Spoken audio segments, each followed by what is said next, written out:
కేసులు పెట్టి రైతుల్ని వేధిస్తూ ఉన్నారు. చివరికి జర్నలిస్టుల మీద కూడా దాడులు చేయడం అనేది చాలా తీవ్రమైనటువంటి విషయం. మాది ప్రజారాజ్యం అని గప్పాలు కొట్టినావు కదా రేవంత్ రెడ్డి.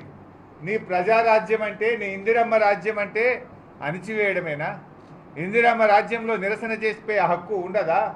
ప్రజా పాలనలో రైతులు తమ బాధల్ని చెప్పుకొని తమ నిరసన చెప్పే హక్కు రైతులకు ఉండదా అని చెప్పి ఈరోజు రేవంత్ రెడ్డి గారిని నేను ప్రశ్నిస్తూ ఉన్నా. ఈ దుర్మార్గపు చర్యలను బీఆర్ఎస్ పార్టీ పక్షాన మేము తీవ్రంగా ఖండిస్తూ ఉన్నాం. నువ్వు ఎన్ని కేసులు పెట్టినా, ఎన్ని ఆంక్షలు పెట్టినా, చివరి రైతుకు రుణమాఫీ జరిగేదాకా బీఆర్ఎస్ పార్టీ ప్రధాన ప్రతిపక్షంగా నీ వెంట పడుతూనే ఉంటుంది, రైతుల పక్షాన పోరాటం చేస్తూనే ఉంటుంది అని చెప్పి రేవంత్ రెడ్డి గారి ప్రభుత్వాన్ని హెచ్చరిస్తూ ఉన్నాం. పోలీసులు కూడా చట్ట ప్రకారంగా మెదులుకోవాలి తప్ప చట్టాన్ని అతిక్రమించి ఈ ప్రభుత్వానికి కొమ్ము కాయొద్దని కూడా పోలీసులకు కూడా మేము హితవు పలుకుతూ ఉన్నాం. ఎందుకంటే ప్రజాపాలన అంటే స్వేచ్ఛ ఉంటుంది అనుకున్నారు అందరు. ఇవాళ నీ దగ్గర స్వేచ్ఛ ఎక్కడున్నది? నీ ప్రజాపాలన గుట్టు రట్టయిపోయింది. నీ ప్రజాపాలనలో నీ అబద్ధాలను, నీ మోసాలను నిలదీస్తే అన్ని కేసులు అక్రమంగా నిర్బంధించుడు తప్ప ఇంకోటి ఏం కూడా ఈరోజు ప్రజలకు కనబడతలేదు. సో మిత్రులారా, ఈరోజు యాదాద్రి లక్ష్మీనరసింహస్వామి దర్శనానికి మేము వచ్చాం. మీ అందరికీ కూడా తెలుసు ఏం జరిగిందో కూడా మీ అందరికీ తెలుసు. ఈ రాష్ట్రంలో డిసెంబర్ 7వ తేదీన మా ప్రభుత్వం అధికారంలో వచ్చిన వెంటనే ఏకకాలంలో 2 లక్షల రుణమాఫీ చేస్తామని చెప్పింది రేవంత్ రెడ్డి గారా కాదా? ఏమైంది? డిసెంబర్ 7 ఎందుకు చేయలేదు నువ్వు? డిసెంబర్ 9 నాడు రుణమాఫీ చేస్తా అన్నావు, డిసెంబర్ 7 నాడే గద్దెకెక్కినావు, కానీ రుణమాఫీ మర్చిపోయినావు నువ్వు. ఈరోజు నువ్వు ఆనాడు ఎన్నికల ముందేమో, అసెంబ్లీ ఎన్నికల ముందు 6 గ్యారంటీలు హామీలతో ప్రజల్ని మోసపుచ్చినావు. పార్లమెంట్ ఎన్నికలు వచ్చేసరికి నీ 6 గ్యారంటీలను హామీలు ప్రజలు నమ్ముతలేరని చివరికి ఈయన గారు దేవుడి మీద ఒట్లు పెట్టే కార్యక్రమం స్టార్ట్ చేశాడు. ఏ ఊరికి పోతే ఆ ఊరు దేవుడి మీద ఒట్టు పెట్టి, దేవుడా నీ మీద ప్రమాణం చేస్తున్నా 15 ఆగస్టు లోపు రుణమాఫీ చేసి తీరుతా అని చెప్పి ఈయన గారు చెప్పుకుంటూ వచ్చిండు. దాంట్లో భాగంగా యాదాద్రి లక్ష్మీనరసింహస్వామి మీద కూడా ఒట్టు పెట్టిండు కదా. లక్ష్మీనరసింహస్వామి తెలంగాణ కొంగు బంగారం, ఎంతో మహిమగల్ల దేవుడు. ఆయన మీద ఒట్టి పెట్టి మాట తప్పితే అది క్షమించరానటువంటి నేరం. అందుకే ఈరోజు ఆ దేవుని దగ్గరికి వచ్చినాం. ఆ దేవుడి మీద ప్రమాణం చేసి నువ్వు మాట తప్పినావు. పాలకుడే పాపం చేస్తే, పాలకుడే మాట తప్పితే ప్రజలకు, రాష్ట్రానికి అరిష్టం వాటిల్లొద్దని ఈరోజు యాదాద్రి లక్ష్మీనరసింహస్వామిని వేడుకోవడానికి వచ్చినాం. ఈ పాపాత్ముని, ఈ దుర్మార్గుణ్ణి, ఈ దివాలాకోరు ముఖ్యమంత్రిని క్షమించండి. పాపం రేవంత్ రెడ్డి చేస్తే శిక్ష ప్రజలకు పడొద్దని, ఈ తెలంగాణ ప్రజలను చూసి ఈ రేవంత్ రెడ్డిని క్షమించండి, తెలంగాణ ప్రజల్ని దీవించండి అని చెప్పి యాదాద్రి లక్ష్మీనరసింహస్వామిని మేము వేడుకున్నాం. ఆయన పాదాల చెంతకు మేమందరం కూడా రావడం జరిగింది. మీకు తెలుసు మిత్రులారా, ఏం చెప్పిండు ఆ రోజు యాదాద్రి లక్ష్మీనరసింహస్వామి మీద? ఇదే నల్గొండ జిల్లాలో భువనగిరి పర్యటనలో ఆయన గారు ఇక్కడికి వచ్చినప్పుడు ఏమన్నాడు రేవంత్ రెడ్డి గారు? అటున్న సూర్యుడు ఇటు పొడిచినా, ప్రపంచం తలకిందులైనా, ఏది ఏమైనా, ఎవడున్నా ఎవడు పోయినా 15 ఆగస్టు లోపు రుణమాఫీ చేసి తీరుతాను రేవంత్ రెడ్డి చెప్పలేదా? మరి అయిపోయింది కదా 15 ఆగస్టు. ఆనాడేమో అసెంబ్లీ ఎన్నికల ముందు డిసెంబర్ 9 నాడు చేస్తాను, పార్లమెంట్ ఎన్నికల ముందు 15 ఆగస్టులోగా రుణమాఫీ చేస్తా అని యాదాద్రి లక్ష్మీనరసింహస్వామి మీద నువ్వు ప్రమాణం చేసింది నిజం కాదా? ఇది మోసం కాదా? ఇది రైతులకే కాదు, దైవ ద్రోహానికి పాల్పడ్డాడు రేవంత్ రెడ్డి గారు. ఈరోజు రైతులనే కాదు, దేవుణ్ణి కూడా ఇలా రేవంత్ రెడ్డి గారు మోసం చేసిండు. మరి అయిందా రుణమాఫీ? ఇలా ఏం జరిగిందో మీరు అందరు చూస్తున్నారు. 15 ఆగస్టు నాడు ఖమ్మం పోయిండు, రుణమాఫీ అయిపోయింది, హరీష్ రావు వాగుల దుంకు అన్నాడు, రాజీనామా చెయ్యి అన్నాడు. నేను అట్లా మాట్లాడను, నాకు విజ్ఞత ఉంది, నాకు సంస్కారం ఉంది. రేవంత్ రెడ్డి నువ్వు మాట తప్పితే ప్రజలే నీ సంగతి చూసుకుంటారు. ప్రజల పక్షాన పోరాడడం నాకు తెలుసు, మాట మీద నిలబడడం నాకు తెలుసు. ఎమ్మెల్యే పదవికి కేసీఆర్ గారు ఆదేశిస్తే 2 సార్లు రాజీనామా చేసిన, మంత్రి పదవికి కూడా రాజీనామా చేసిన చరిత్ర మాకుంది. నువ్వు మోసం చేసే చరిత్ర నీది, పార్టీలు మారిన చరిత్ర నీది, కొడంగల్లో ఓడిపోతే రాజకీయ సన్యాసం తీసుకుంటా అని మాట తెప్పిన చరిత్ర నీది, దేవుడి మీద ప్రమాణం చేసి 15 ఆగస్టు నాడు రుణమాఫీ చేస్తా అని దేవుళ్ళను కూడా మోసం చేసిన చరిత్ర రేవంత్ రెడ్డిది. అయితే రేవంత్ రెడ్డి గారేమో రుణమాఫీ అయిపోయిందంటాడు, వాళ్ళ మంత్రులేమో నోటికి వచ్చినట్టు తలా ఒక మాట మాట్లాడుతున్నారు. మీరే సాక్ష్యం. జర్నలిస్టులు ఉత్తమ్ కుమార్ రెడ్డి గారు ఈ మధ్య ఒక ప్రెస్ మీట్ పెట్టిండు 15 ఆగస్టు తర్వాత. పెట్టి ఆయన గారు ఏమంటాడంటే రాష్ట్రంలో ఇంకో 17 లక్షల మంది రైతులకు రుణమాఫీ జరగవలసింది పెండింగ్లో ఉంది అని ఉత్తమ్ కుమార్ రెడ్డి మంత్రి గారు చెప్పారు. పొంగులేటి శ్రీనివాసరెడ్డి రెవెన్యూ మంత్రి ప్రెస్ మీట్ పెట్టిండు. ఆయన ఏమంటాడు, ఇక రుణమాఫీ పూర్తి కాలేదు, ఇంకో 12,000 కోట్ల రూపాయలు ఇచ్చేది ఉంది, త్వరలోనే ఆ 12,000 కోట్లు విడుదల చేస్తాము అని పొంగులేటి శ్రీనివాసరెడ్డి మంత్రి గారు చెప్తాడు. నిన్న వ్యవసాయ మంత్రి తుమ్మల నాగేశ్వరరావు గారు ఖమ్మంలో చెప్పారు, రాష్ట్రంలో 42 లక్షల మంది రైతులకు 31,000 కోట్ల రుణమాఫీ జరగవలసింది ఉన్నది, మేము ఇప్పటిదాకా 22 లక్షల మందికి 17,000 కోట్లు మాత్రమే చేశాము అంటున్నాడు. రుణమాఫీ అయిపోయిందని ముఖ్యమంత్రి అంటాడు, 17 లక్షల మందికి చేసేది ఉందని పొంగులేటి గారు, ఉత్తమ్ కుమార్ రెడ్డి గారు, పొంగులేటి గారు 12,000 కోట్లు ఇచ్చేది ఉందని. ఇక తుమ్మల గారేమో 42 లక్షలకు బదులు మేము 22 లక్షలకే చేసినాం. ఆ చేసిన 22 లక్షల్లో కూడా ఓ 2 లక్షల మందికి బ్యాంకులో పైసలు జమ కాలే, వాపసు వచ్చినాయని కూడా ఈ విషయం కూడా వ్యవసాయ మంత్రి చెప్పిండు. అంటే 42లో ఇప్పుడు ఎంతమందికి అయినట్టు? 20 లక్షల మందికి అయింది. అయింది తక్కువ, కాంది ఎక్కువ. ఇది నేను చెప్తలేను, వ్యవసాయ మంత్రి తుమ్మల గారు చెప్పిన మాట. 42 లక్షల్లో 20 లక్షల మందికే రుణమాఫీ అయింది, కానోళ్ళు 22 లక్షలు.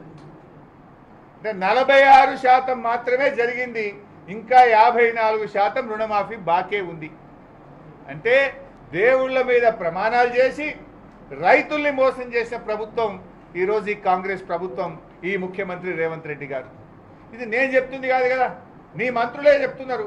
ఒక ఆయన 12,000 కోట్లు ఇవ్వాలంటుండు, ఒక ఆయన 17 లక్షల మంది రైతులకు ఇంక ఇచ్చేది ఉన్నదంటుండు, ఇంకొక ఆయన ఏమో 42 లక్షల్లో 20 లక్షల మందికే ముట్టింది, ఇంక 22 లక్షల మందికి ముట్టలేదు అంటుండు. మరి దీన్ని బట్టి ఎవరు రాజీనామా చేయాలి? రేవంత్ రెడ్డి గారు, నీకు నీతి నిజాయితీ ఉంటే బహిరంగంగా తెలంగాణ ప్రజలకు క్షమాపణ చెప్పు. తెలంగాణలో నువ్వు ఒట్టు పెట్టిన దేవుళ్ళ దగ్గరికి పోయి ప్రాయశ్చిత్తం చేసుకో. దేవుడా నన్ను క్షమించు, నేను తప్పు చేసినా, నేను తొందరపడి నీ మీద ప్రమాణం చేసినా దయచేసి నన్ను క్షమించని ప్రాయశ్చిత్తం చేసుకో. కనీసం ఆ దేవుడు అన్న నిన్ను క్షమిస్తాడు. నువ్వు ప్రాయశ్చిత్తం చేసుకోవు కనుకనే ఇలా మేం బయలుదేరి ఇక్కడికి రావడం జరిగింది. దేవుడా, మా ముఖ్యమంత్రి నిన్ను మోసం చేసిండు, నీ మీద ఒట్టు పెట్టి ప్రమాణం చేసిండు, ఈ పాపాత్ముడు, ఈ అబద్ధాల కోరు, ఈ దగాకోరు, ఈ దివాలా కోరు ముఖ్యమంత్రిని క్షమించండి. తెలంగాణ ప్రజలకిచ్చిన మాట తప్పిండు. కనీసం దేవుడా లక్ష్మీనరసింహస్వామి, తెలంగాణ ప్రజల ముఖం చూసి ఈ పాపాత్ముని ముఖ్యమంత్రిని క్షమించు, తెలంగాణ ప్రజల్ని దీవించు అని ఆ లక్ష్మీనరసింహస్వామిని వేడుకున్నాం. ఎందుకంటే పాలకుడే పాపం చేస్తే అది ప్రజలకు అరిష్టం జరిగే అవకాశం ఉంటుందని కొంతమంది బ్రాహ్మణులు నాకు చెప్పిండ్రు. పాలకుడు పాపం చేస్తే రాష్ట్రానికి ప్రజలకు అరిష్టం చుట్టుకుంటారు సార్ అంటే, ఈ ప్రజలకు అరిష్టం కలగద్దు, ప్రజలకు నష్టం జరగద్దు, ఈ పాపం చేసిన ముఖ్యమంత్రిని క్షమించు, తెలంగాణ ప్రజల్ని కాపాడు లక్ష్మీనరసింహస్వామి అని ఆ దేవుణ్ణి వేడుకోవడం కోసం మేము ఇక్కడికి వచ్చాం. అదే సమయంలో ఆ దేవుణ్ణి కోరాం, దేవుడా ఈ ముఖ్యమంత్రి అందరినీ మోసం చేసిండు, వడ్లకు బోనస్ ఇస్తా అన్నాడు, 10% పండే సన్నాలకు బోనస్ అని మోసం చేసిండు, అన్ని రకాల పంటలకు బోనస్ వచ్చేదాకా, రైతులందరికీ రుణమాఫీ జరిగేదాకా, రైతు భరోసా కింద ప్రతి రైతుకు 7,500 వచ్చేదాకా పోరాడే శక్తిని మా బీఆర్ఎస్ పార్టీకి, మా నాయకులకు, మా కార్యకర్తలకు అందించని ఆ లక్ష్మీనరసింహస్వామిని మేము వేడుకున్నాం. మేము వదిలిపెట్టాం, ఈ ప్రభుత్వాన్ని వదిలిపెట్టాం. మా కృష్ణారావు అన్న రాంగా చెప్తున్నాడు, మా కుక్కట్పల్లి ఎమ్మెల్యే గారు, వాళ్ళ వార్డుల్లో పర్యటిస్తే మహిళలు అడుగుతున్నారట, ఇంకెప్పుడు ఇస్తాడు 2500 ఈ ముఖ్యమంత్రి అని మహిళలు అడుగుతున్నారట. ఇంకెప్పుడు ఇస్తాడు 4000 పెన్షన్ అని ఇవాళ వృద్ధులు వితంతువులు వార్డుల్లో తిరుగుతుంటే అడుగుతున్నారన్న మా కుక్కట్పల్లిలో అని మా ఎమ్మెల్యే కృష్ణారావు గారు రాంగా చెప్తా ఉన్నాడు. నువ్వే చెప్పినావు కదా 100 రోజుల్లో 6 గ్యారెంటీలు అమలు చేస్తామని బాండ్ పేపర్ల మీద రాసిచ్చి కాళ్ళేళ్లు పట్టుకున్న మీరు ఇవాళ 100 రోజులు అయిపోయి 300 రోజులకు దగ్గర వచ్చినా మీలో చలనం లేదు. మీదంతా మోసం దగ ఇవాళ ప్రజలకు అర్థమైంది. అయితే మోసాలు చేసిన కాంగ్రెస్ నాయకుల్ని గతంలో చూసినాం, కానీ రేవంత్ రెడ్డి మాత్రం ఆ దేవుణ్ణి కూడా మోసం చేసిండప్ప. మోసం ప్రజల్ని చేసిన కాంగ్రెస్ నాయకులు చూసినాం, కానీ ఈయన ప్రజల్ని చేసిండు, చివరికి దేవుళ్ళను కూడా మోసం చేసిండప్ప. ఈ ఘనత రేవంత్ రెడ్డి చరిత్ర నిలిచిపోతాడు. అందుకే నేను ఇప్పటికైనా కోరుతున్నాం, నువ్వు ప్రాయశ్చిత్తం చేసుకో. ఆ దేవుళ్ళ దగ్గరికి పోయి చేసిన పాపానికి నువ్వు ప్రాయశ్చిత్తం చేసుకుంటే కనీసం ఆ దేవుడు నిన్ను క్షమిస్తాడు. ఇప్పటికైనా తెలంగాణ ప్రజలకు క్షమాపణ చెప్పు. నేను మొన్న కూడా అడిగినా, నీ మంత్రులు తలా రకంగా మాట్లాడుతున్నారు, నువ్వేమో రుణమాఫీ అయిపోయింది అంటున్నావు. వైట్ పేపర్ రిలీజ్ చేయి. అసలు ఎంతమంది రైతులకు రుణం ఉన్నది, నువ్వు ఎంతమంది రైతులకు ఇచ్చినావు, ఇంకా ఎంతమంది రైతులకు ఇవ్వాలి, ఎంత డబ్బు ఇవ్వాలి, నువ్వు ఒక వైట్ పేపర్ రిలీజ్ చేయి. నువ్వు నిజంగా రుణమాఫీ అయిపోయి ఉంటే బ్యాంకుల దగ్గర రైతులు ఎందుకు పడిగాపులు కాస్తున్నారు? వ్యవసాయ శాఖ అధికారుల చుట్టూ కాళ్ళ చెప్పులు ఎరిగేటట్టు రైతులు ఎందుకు తిరుగుతూ ఉన్నారు? రాష్ట్ర వ్యాప్తంగా నీ దిష్టి బొమ్మలు ఎందుకు తగలబెడతా ఉన్నారు? రాష్ట్ర వ్యాప్తంగా రైతులు రోడ్ల మీదకి వచ్చి ఎందుకు ధర్నాలు చేస్తున్నారు? నీ మంత్రులు కవరింగ్ కోసం ఇక ఇస్తాం ఇక కాలేదు, పూర్తి కాలే, ఇస్తామని చెప్పి నీ మంత్రులే ఎందుకు మాట్లాడుతున్నారు? అంటే నువ్వు 15 ఆగస్టు లోపు చేస్తా అని చెప్పి ఇవాళ రైతుల్ని మోసం చేసినావు. నువ్వు రైతు భరోసా కింద గతంలో కేసీఆర్ గారు 7,500 కోట్లు ఇచ్చేవాడు. ఇవాళ ఆ 7,500 కోట్లు కూడా ఇవాళ ఆగస్టు నెలాఖరికి వచ్చినా ఇంతవరకు నువ్వు ఇయ్యలే. అది ఎప్పుడు ఇస్తావు మరి? ఎంతోమంది చిన్న సన్నకారు రైతులు ఇవాళ అప్పులు చేసుకునే పరిస్థితి వచ్చింది. నిజంగా 2 లక్షల పైన ఉన్న వాళ్ళ మీద ఈ ప్రభుత్వానికి క్లారిటీ లేదు. ఇవాళ ఉదయం నా మొబైల్కి ఒక రైతు మెసేజ్ పెట్టిండు, అన్నా నాకు 6 లక్షలు అప్పు ఉన్నది, 2 లక్షలు మాఫీ చేయమంటే 4 లక్షలు కట్టమంటున్నారు. ఈ 4 లక్షలు నేను ఏడికెళ్ళి తేవాలన్నా, 3 రూపాయల వడ్డీకి తేవాలన్నా, 4 రూపాయల వడ్డీకి తేవాలన్నా? వడ్డీ వ్యాపారులు కూడా ఎవరు ఇచ్చే పరిస్థితి లేదు.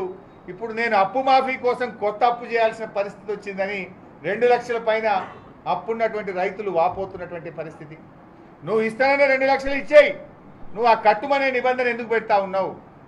కట్టుమనే నిబంధన పేరు మీద రైతులను మళ్ళీ 3 రూపాయలకు 4 రూపాయలకు బయట అప్పులు తెచ్చుకునే పరిస్థితి ఎందుకు కల్పిస్తా ఉన్నావు? నువ్వు ఇచ్చిన మాట ప్రకారంగా రైతులందరికీ, అర్హులైన వాళ్ళందరికీ ఆ 2 లక్షలు ఇచ్చి నీ యొక్క నిజాయితీ నిరూపించుకో. నువ్వు మొత్తం కట్టమంటే ఆడికెళ్ళి కట్టాలి వాళ్ళు? రేషన్ కార్డు నిబంధన పెట్టి కోత పెట్టినావు, ఇన్కమ్ ట్యాక్స్ నిబంధన పెట్టి కోత పెట్టినావు.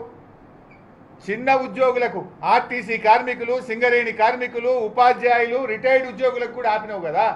స్పీకర్కి ఇచ్చినావు, ఎమ్మెల్యేలకు ఇస్తున్నావు, కానీ ఆర్టీసీ సింగరేణి కార్మికులు ఏం పాపం చేసిందే? చిన్న చిన్న వాళ్ళని ఇబ్బంది పెడతావు, వాళ్ళకెందుకు రుణమాఫీ చేయవు? చేసిన రుణమాఫీ కూడా ఆ చేసిన 20 లక్షల మంది రైతులకు చేసిన 17,000 కోట్లు కూడా పూర్తిగా చేయలే. మీరే సాక్ష్యం. మీరు ఏ రైతునని అడగండి, డిసెంబర్ 7 నాడు ముఖ్యమంత్రి గారు రుణమాఫీ చేస్తా అని చెప్పిండు, ప్రమాణ స్వీకారం చేసినాడు. చెయ్యకపోగా ఇప్పుడు ఏమంటుండు? డిసెంబర్ 7వ తారీఖు వరకే నేను వడ్డీ చెల్లిస్తా, డిసెంబర్ 7 నుంచి ఇప్పుడు ఆగస్టు దాకా రైతులు వడ్డీ కడితేనే బ్యాంకులు రైతులకు రుణం మాఫీ చేస్తున్నారు. అంటే ఇది పూర్తి మాఫీ కాదు, పాక్షిక మాఫీ. 42 లక్షలు చేసేది ఉంటే 20 లక్షల మందికే చేసినావు. చేసిన 20 లక్షల మందికి కూడా పూర్తి రుణం మాఫీ చేయలే, వడ్డీ వాళ్ళనే కట్టుకోమంటున్నావు, మిత్తి వాళ్ళనే కట్టుకోమంటున్నావు. అది ఎట్లా కరెక్ట్ అని అడుగుతా ఉన్నా. నువ్వు డిసెంబర్ 9 నాడు చేస్తే మిత్తి వాళ్ళకి పడకపోవు కదా. నువ్వు డిసెంబర్ 9 నాడు చేయకపోవడం వల్ల, ఆగస్టులో చేయడం వల్ల ఈ 7 నెలల మిత్తి రైతులు ఎందుకు భరించాలి? తప్పు నీది, శిక్ష రైతులదా? నువ్వు ఆ వడ్డీ కూడా రైతులకు ప్రభుత్వమే చెల్లించాలని చెప్పి బీఆర్ఎస్ పార్టీ డిమాండ్ చేస్తూ ఉంది. ఇది యాదాద్రి లక్ష్మీనరసింహ స్వామితో మా యాత్ర ప్రారంభమైంది. ఈ యాత్ర ఆయన ఎక్కడెక్కడ ప్రమాణం చేసిండో ఆయన అన్ని దేవాలయాల మీద చేసిండు. మెదక్ చర్చి మీద చేసిండు, జహంగీర్ పీర్ దర్గా మీద కూడా చేసిండు. అన్ని చోట్ల పోతాం, అన్ని చోట్ల కూడా తప్పకుండా దేవుళ్ళని ప్రార్థిస్తాం. సిక్కు మతస్థుల్లో ఒకటి ఉంటుంది బైసాబ్, మీకు తెలుసు అనుకుంటా. ఎవరైనా అబద్ధం ఆడితే తప్పు చేస్తే సిక్కు మతస్థుల్లో ఏం శిక్ష ఉంటుందో తెలుసా? దేవాలయాన్ని కడిగిపిస్తారు, మొత్తం దేవాలయాన్ని తుడిపిస్తారు, మొత్తం అది శుద్ధి చేపిస్తారు. అట్లా చేయి, నీ పాపమన్న పోతుంది. నువ్వు చేసిన తప్పులను దేవుడు అన్న క్షమిస్తాడు నిన్ను.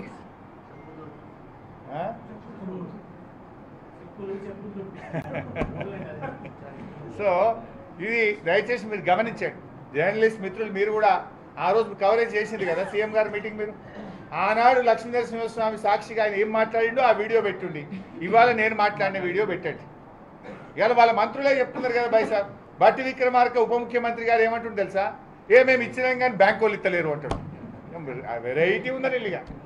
ఉప ముఖ్యమంత్రి ఏమో మేము రుణమాఫీ చేసినాం, బ్యాంక్ వాళ్ళు ఇస్తలేరు అంటాడు. పొంగులేటేమో ఆయన ఇంకా 12,000 కోట్లు ఇచ్చేది ఉంది అంటాడు. ఉత్తమ్ కుమార్ రెడ్డి ఏమో 17 లక్షల మంది రైతులకు ఇచ్చేది ఉంది అంటాడు. వ్యవసాయ మంత్రి ఏమో ఇంకా 22 లక్షల మందికి ఇచ్చేది ఉంది అంటాడు. మరి ఇట్లా ఎవరిని నమ్మాలి? ఇది ప్రభుత్వమా? ఏం చేస్తుండ్రు మీరు? గారెడ్ చేస్తుండ్రా అని నేను అడుగుతా ఉన్నా. ఇంకా ఈ సంఘానికి నన్ను రాజీనామా చేయమంటారు. నేనేం చేసినే? రైతులకు చెప్పింది అమలు చేయన్న. నీ మేనిఫెస్టోలో రాసింది ఎలక్షన్లలో ఊరూరికి నువ్వు దాన్ని తీవ్రంగా మేము ఖండిస్తూ ఉన్నాం. కరీంనగర్ జిల్లా చిగురుమామిడిలో ధర్నాకు వెళ్తున్న రైతులను, నిరసన చెప్పడానికి వెళుతున్న రైతులను పోలీసులు అడ్డుకొని మీరు నిరసన చెప్పడానికి మీకు హక్కు లేదు అని వాళ్ళు ఈరోజు అడ్డుకున్నటువంటి పరిస్థితి. అదేవిధంగా ఆదిలాబాద్లో ఇవాళ ధర్నాలు ఉన్నాయని వెంటనే పోలీస్ యాక్ట్ను అమల్లోకి యుద్ధ ప్రాతిపదికన తీసుకొస్తున్నారు. అంటే అడుగడుగున ఈరోజు రాష్ట్ర వ్యాప్తంగా ఇవాళ ధర్నాలను అడ్డుకునేటువంటి ప్రయత్నం రేవంత్ రెడ్డి గారు ప్రభుత్వం చేస్తూ ఉంది. ఈ చర్యలన్నింటినీ కూడా మేము తీవ్రంగా ఖండిస్తూ ఉన్నాం. లాఠీలతోనో, బెదిరింపులతోనో, నోటీసులతోనో రైతుల యొక్క ఆగ్రహానికి నువ్వు ఆనకట్ట వేయలేవు రేవంత్ రెడ్డి అని చెప్పి కూడా తెలియజేస్తూ ఉన్నాం. ఇవాళ నువ్వు చేసిన మోసం, ద్రోహం, దాన్ని సరి చేసుకో తప్ప పోలీసులను, లాఠీలను, అక్రమ కేసులను పెట్టి అది అడ్డుకుంటా అంటే మూర్ఖత్వం తప్ప ఇంకోటి కానే కాదు. ఇవాళ రేవంత్ రెడ్డి గారు రైతుల రుణం మాఫీ చేస్తా, మొదటి సంతకం పెడతా, డిసెంబర్ 7 నాడే రుణం మాఫీ చేస్తా అని చెప్పినావు. కానీ ఈరోజు ఏం చేస్తున్నావు? రైతుల రుణం తీరుస్తా అని చెప్పి రైతులతోని రణం చేస్తూ ఉన్నాడు ఈ రేవంత్ రెడ్డి గారు. అన్నదాతకు అన్యాయం చేసినోడు ఇవాళ ఎప్పుడు కూడా బాగుపడడనే చరిత్ర చెప్తుంది. ఎద్దేడ్చిన వ్యవసాయం బాగుపడదు, రైతేడ్చిన రాజ్యం బాగుపడదని చెప్పి చరిత్ర మనకు చెప్పింది.